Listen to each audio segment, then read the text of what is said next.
You know how certain clothes just seem to pop up again and again, but somehow they mean something totally different each time. Hmm. Like, think about the tracksuit for a second. It started out just, on the running track, right? Yeah, purely functional. Exactly. And now you see it showing up in, like, high fashion magazines, and it's all over the streets. It really makes you wonder, how and why do clothes evolve like that? It really does. And that's exactly what we're going to unpack today in this deep dive. That's a great place to start. And what's really fascinating as we get into this is that even, seemingly simple items of clothing hold these incredible layers of history, social, cultural, economic. Right. They're so much more than just fabric. They really reflect who we are as individuals and the societies we live in. Absolutely. So for this deep dive, you've pulled together some really interesting sources. We've got a timeline looking at the big fashion shifts in the 1970s. Yep, a good overview. An article tracing the, long and winding history of the tracksuit. Which is quite a journey. And a really fun glimpse into a Reddit thread where people are actually debating the age of this old tracksuit photo. Oh, yeah, that was interesting. And even a sociological take on what our clothes actually communicate. Yeah. So our mission today is basically to explore how the kind of diverse styles of the 70s and the, enduring appeal of the tracksuit both mirror these bigger societal changes over the decades. Precisely. We want to offer, hopefully, a new way of looking at the clothes you choose to wear and the styles you see around you every day. It's about understanding that your personal style isn't, like, in a vacuum. It's constantly interacting with the larger cultural world, Okay, so let's jump right into the 1970s then. The fashion history timeline you shared, it really paints a vivid picture. It seems like a decade of pretty big transformations, especially for womenswear. Definitely. It points out how the early part of the decade still really felt that strong influence from the late 60s, the whole hippie movement. Right. And what's so interesting there is how those counterculture aesthetics, handmade stuff, natural materials, looser shapes, they weren't just a passing fad. High fashion designers actually started noticing and reinterpreting those ideas. Oh, interesting. So it wasn't just about rejecting the mainstream anymore. Exactly. It was more about integrating those sort of alternative values into new, maybe more luxurious forms, refined even. That makes sense. The timeline gives examples like a silk evening gown by Xandra Rhodes from '72. It sounds like it had that flowy bohemian feel, but in, silk, high-end. Mm-hmm. And there's a quote from Daniel Milford Cottom about how things like quilting, embroidery, even hand-painted fabrics were being, I think the word he used was reclaimed, from craft fairs for the fashion world. Wow, so taking it from the fringe right into the mainstream. Pretty much. And you could see that even in more, like, accessible fashion. The timeline mentions 17 magazines showing embroidered patterns, but often on polyester, which was really becoming the fabric of the decade. So you get the handmade look, but using these new mass-produced materials made it more available. Okay, polyester. I'll probably come back to that. But then, almost like a total flip, the timeline shifts to evening wear and the explosion of disco. Oh, yeah. Big shift. Suddenly, it's all high glamour. Satin, sequins, velvet, taking over the dance floor. Disco really brought in a different kind of self-expression. It was about making a statement, wasn't it? Embracing this really modern, dazzling look. Yeah, that sequin Halston evening dress with the swirling skirt mentioned. Sounds like pure disco. Totally embodies it. And the fact that women were wearing sequins and even, get this, hot pants to the disco back in the early 70s, it just shows how fast things were changing. Hot pants, wow. Mm-hmm. Quite a leap from those flowy hippie dresses. Definitely. But what I found really interesting was how menswear started influencing women's wear more and more during this time. It seems tied to the growing sexual freedoms for women. Exactly. Clothing is always so tangled up with social movements, isn't it? And the move towards menswear-inspired styles for women in the 70s is such a powerful example. It sort of symbolized a breaking down of old gender norms. How women presented themselves. Right. A shift in that. The timeline points to Yves Saint Laurent's pantsuit from 1970 and an early 70s coat. Key examples. Foundational pieces. And then there's that picture, the one Bianca Jagger in that amazing white Halston tuxedo in Studio 54 and 74. So iconic. The timeline even compares it directly to YSL's Le Smoking from the 60s. It really feels like that cemented trousers as, like, not just okay, but actually glamorous formal wear for women. And it wasn't just about wearing men's clothes, the actual cut changed too. Trouser suits became less tight, less figure-hugging, especially for work or formal stuff. Signaling a move away from traditional femininity. Yeah, in certain contexts. It Right. reflects that broader shift in how women were seen and how they wanted to be seen. And then you get someone like Diane Keaton and Annie Hall in '77. Suddenly, everyone's doing that layered menswear thing. It's amazing how film can do that, isn't it? Just capture a look and spread it everywhere. Totally. And the timeline also says these trousers, often in like animal prints and paired with fur coats, got really glamorized. So it wasn't just practical, it was a statement. Very much a bold statement. Of course, we absolutely have to mention the wrap dress. The timeline flags it. Diane von Furstenberg, mid-'70s, such a key style. Oh, the wrap dress is huge. You have to understand, it was incredibly stylish, but also just so practical. Yeah. Perfect example of that growing, ready-to-wear market. Right? Accessible. Yeah, loads of women could wear it, and it quickly became this real symbol of, female independence and confidence. And that accessibility point is key, because the timeline really hammers home the role of synthetics, especially polyester. It even says the decade got called the polyester decade. It really did. Because these materials made fashionable clothes available at all price points. Exactly. Synthetics really democratized fashion in a way. Suddenly, trendy styles weren't just for the rich. They were affordable for way more people. Huge impact on consumer culture. Even kids' clothes were following suit. The timeline notes. Girls in bright flared trousers, dresses with bold patterns. Little mini-mains. And it's funny how early on, midi dresses had these almost Victorian details, but later the styles got longer, just like the women's wear. It just shows you even kids' fashion follows the grown-up trends mostly. Maybe with a bit of a twist or a delay. And we absolutely cannot skip the icons, Bianca and Mick Jagger. The timeline makes it crystal clear how influential they were. Oh, they were 70s glamour, weren't they? Bianca's wedding outfit, that white YSL tuxedo jacket worn with, nothing underneath, still legendary. Still copied today, probably. Oh, for sure. And Mick's three-piece suit with that bold paisley shirt perfectly captured that rock and roll edge. Style and music completely intertwined. And it wasn't just the wedding. Bianca kept serving looks.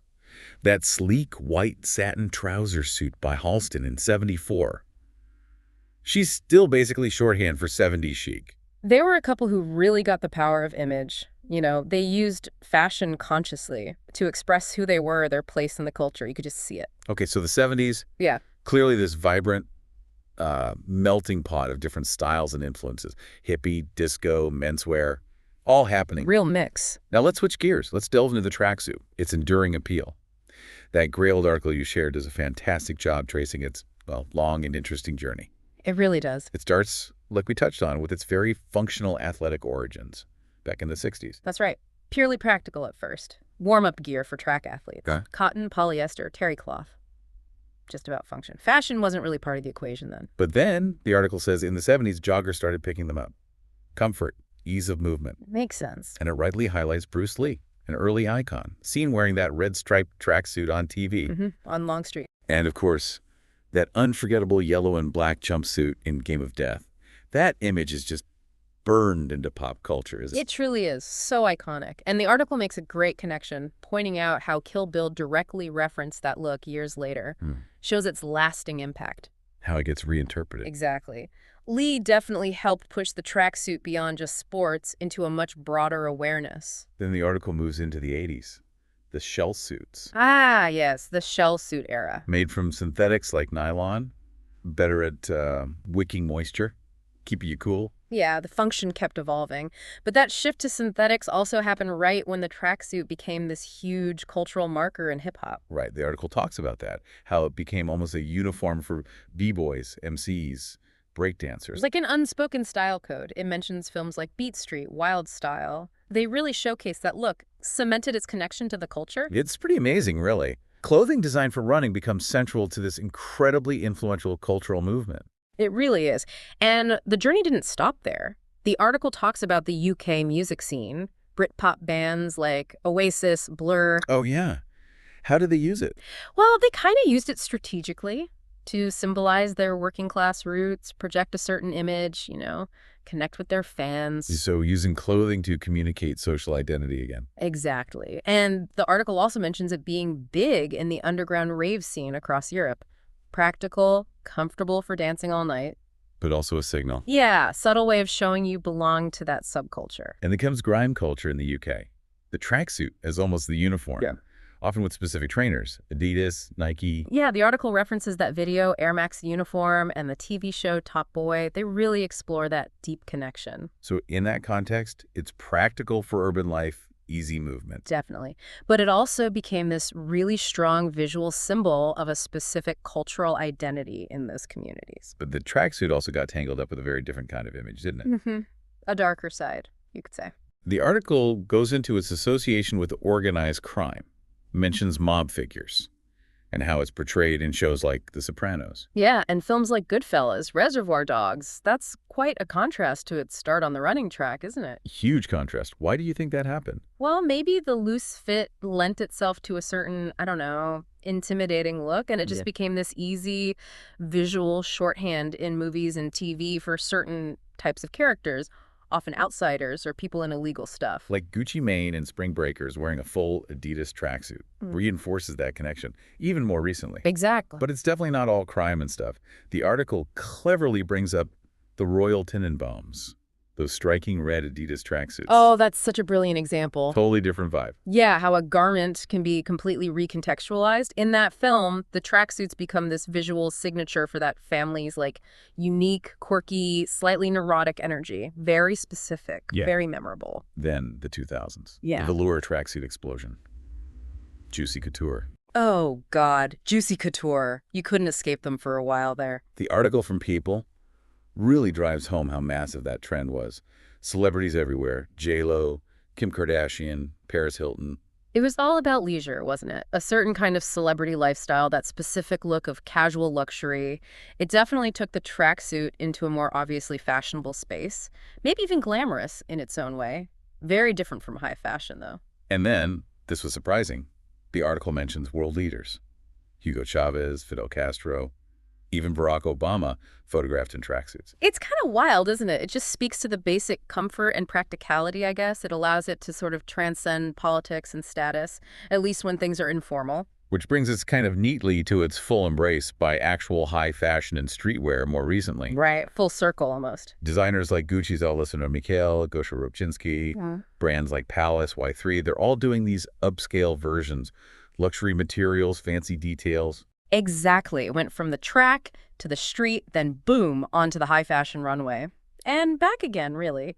It's constantly being reinterpreted, given new meaning, depending on who wears it and where. And it's not just designers. That Reddit thread you included, it gives this really cool snapshot of how normal people are still engaging with it. Yeah, it was fun. Someone posted a photo of their grandpa in a tracksuit they thought maybe late 60s, early 70s. Right. And the comments are just full of people going, wow, that style is totally back. What's so great about that thread is the immediate recognition, isn't it? People genuinely appreciating the style, decades later, saying it's timeless, comparing to stuff they see now. Yeah, someone joked it looked like an Instagram post or mentioned an iWatch. And there's that whole debate in the comments, is it really late 60s? Or more like late 70s? Yeah. Based on the cut, the hair, the watch. Yeah, the details. Yeah. And someone even said he looks a bit like Bruce Lee. Bringing it back again, it just shows how relevant and adaptable this supposedly simple piece of clothing still is. And that leads us really well into the sociological angle. That article from Kampala International University, it really digs into this. Important context. It explains that fashion is just so much more than looks or taste. It's a key part of material culture. It reflects individual identity, group identity, the whole social and cultural dynamics of consumerism. All wrapped up in what we wear. The article points out how clothes have always historically been symbols. Class, gender, status, going way back to the Renaissance. Definitely. And it introduces this idea from sociology, symbolic interactionism, and self-presentation. Yeah, basically the idea that clothes and how we look are symbols we use actively to construct our identity, to communicate it to other people. So fashion is like a language. Pretty much. We use it maybe without even thinking to send messages about our age, class, gender, job, what we aspire to. It lets us be individuals, but also signals that we belong to certain groups. And looking specifically at the tracksuit through that lens, the article suggests it can symbolize working class identity in parts of Europe. Yeah, and sometimes even gets linked to this idea of aggressive ennui, which is Quite a phrase. It really is. And it mentions the irony, doesn't it? How leisure wear, meant for relaxing, got tied to disenfranchised working-class youth, especially during times of, like, deindustrialization and economic hardship. That irony is really key. What started as functional sportswear picked up all these extra, sometimes unexpected layers of meaning, reflecting real economic and social stuff happening in those places. So it wasn't just about comfort anymore. Not entirely, and the article also mentions the tracksuits linked to sports, and through that to traditional ideas of masculinity, which probably helps explain why it's been so widely adopted across so many different cultures and groups over time. Okay, fascinating. So finally, that New Yorker piece you shared brings us right up to today, highlighting the tracksuit's big comeback as like a deliberate fashion statement. Very current. It's clearly way beyond just loungewear now. It's firmly in urban street style, even the club scene apparently. The article talks about its enduring presence, available in everything from really simple, minimalist designs to like super bold look-at-me styles.